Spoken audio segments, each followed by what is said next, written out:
Buenas tardes, mi nombre es Montserrat Talamante, soy estudiante de Administración Pública y Ciencia Política. El día de hoy hablaremos sobre lo que son las bases de datos, porque los datos se han convertido en una herramienta, un recurso muy valioso en nuestra sociedad.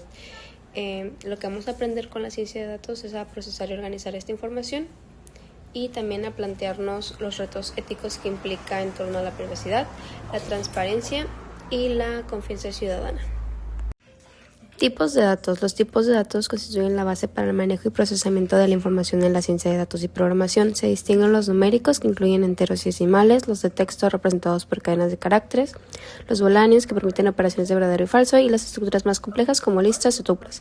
Como señala el material de Unipython, los tipos de datos son fundamentales en la programación porque permiten clasificar la información, definir operaciones y se pueden realizar y optimizar el uso de la memoria.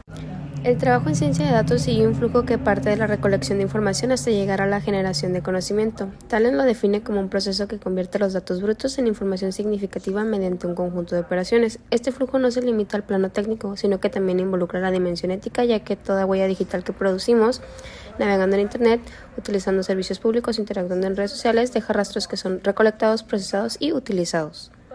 El flujo de trabajo se compone de varias etapas encadenadas. Primero se da la recolección, en la que se capturan los datos desde diversas fuentes como registros administrativos, sensores, dispositivos móviles o bases públicas. Posteriormente, los datos son limpiados y preparados para eliminar errores y estandarizarlos.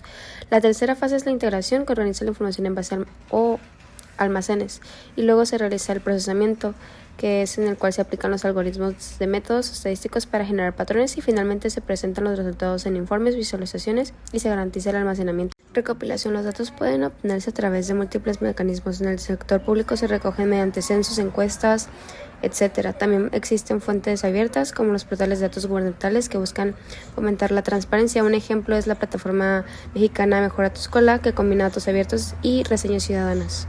Formatos. La información no siempre se presenta de la misma forma y distinguir los formatos es clave para su procesamiento. Los datos estructurados, como los que se encuentran en bases relacionales o en hojas de cálculo, permiten el análisis rápido. Los no estructurados, en cambio, comprenden textos libres, imágenes, videos o audio.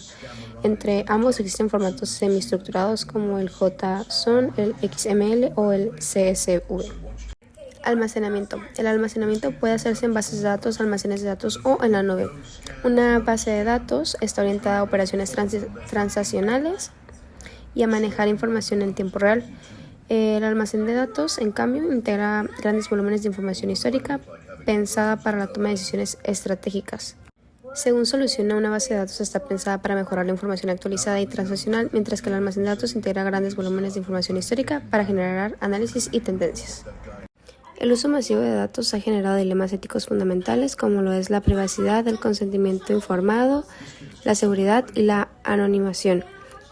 Casos como la exposición de los datos de 93 millones de mexicanos o las filtraciones de expedientes médicos en Chile muestran que la falta de controles éticos puede tener consecuencias graves para la ciudadanía.